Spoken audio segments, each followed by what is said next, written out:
Many times when we shoot with Steadicam and Steadicam go to low mode, our camera flips upside down, and then all the monitors are having the picture which is upside down. To solve that problem, in many cameras you have sensor flip option, but in Red Komodo and Red Komodo X you don't have that option. So how can we resolve that problem? There is an option in monitoring where you can flip the image. So let me just show you how you can do that. Okay, so you click on menu, and in menus you need to go down to monitoring.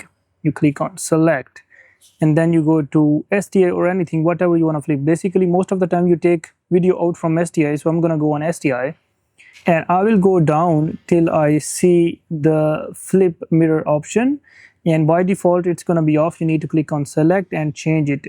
If you flip the image, it's going to go upside down, but it will not be proper 180 degree. And if you mirror it, the left will become right and the right will become left. So the thing which we need to do is to flip and mirror the image. That way it will be properly 180 degree rotated. This is how easy it is to do in Red Komodo or Red Komodo X. Now I hope this video was helpful for you, and in case you have any more questions about Red Komodo menus or Red Komodo X, you can just put them in comments and I'll be more than happy to reply those comments. Thank you so much for watching. See you in the next one.